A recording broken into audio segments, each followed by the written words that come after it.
गेले ते होते फक्त एक सामान आणण्यासाठी, पण येता येता एवढं सगळं सामान घेऊन जा. मग हाय गाईज, कशा आहात तुम्ही सगळे? तुमच्या सगळ्यांचं स्वागत आहे माझ्या मिनी व्लॉगमध्ये.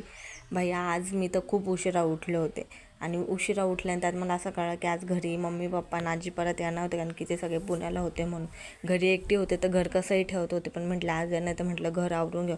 सगळे कपडे इकडं तिकडं सगळं घर खराब झालं होतं.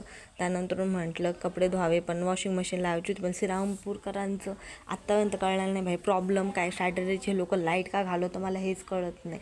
जी सकाळी घालवली भाई ती किती वेळ झाला आलीच नव्हती. त्यानंतर मग बाहेर आले होते, मला जायचं होतं सामान आणण्यासाठी. आणि वेदर बघायला कसलं झालं होतं, एवढं भारी वेदर झालं होतं ना भाई.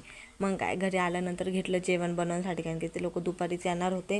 म्हणून म्हटलं काहीतरी बनवून घ्या. बनवणं तर फक्त पास्ता होते, कारण की एवढी तर ते मला आधीच बोलले होते भूक नाही आहे, काहीतरी नॉर्मल बनव. पण पप्पा मला बोलले की मला बिर्याणी खायची. मग काय एक साईडला टाकले अंडे उकडण्यासाठी, दुसऱ्या साईडला टाकला पास्ता.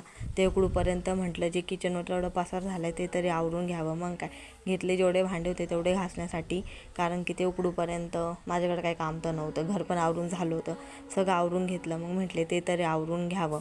मग पटकन दिवशी सगळे काम आवरून घेतले. आणि मला तर काय मेहंदी येत नाही भाई काढता, म्हणून म्हटलं बोटच रंगवून घ्यावे. मेहंदी तर आता कधी काढलेलीच नाही भाई मी आयुष्यात. त्यानंतर मग बाहेर आलो होती मम्मी, आणि ते आल्यानंतर मम्मी आणि मी बाहेर गेलो होतो, थोडंसं सामान आणायचं होतं. मग तिकडे गेलो, त्यानंतर घरी आलो. घरी आल्यानंतर परत आम्ही गेलो होतो मामाकडे जायचं होतं. मग त्यांच्यासाठी थोडंफार खायला घेतलं. मग चाललो होतो. मग काय आलो होतो माझ्या भाच्याला भेटायला. भाई ये लडके में बहुत ॲटिट्यूड आहे, कॅमेऱ्यामध्ये कधीच बघणार नाही हे पोरगं, काय माहीत का. मग काय तिथून घरी आल्यानंतरून मी लागले जेवण बनवण्यासाठी, की मम्मीने तर ऑलमोस्ट बनवलं होतं. म्हटले चपात्या तरी मी बनवते. मग काय आले होते बाहेर राऊंड मारण्यासाठी. सो भेटूया नेक्स्ट व्लॉगमध्ये.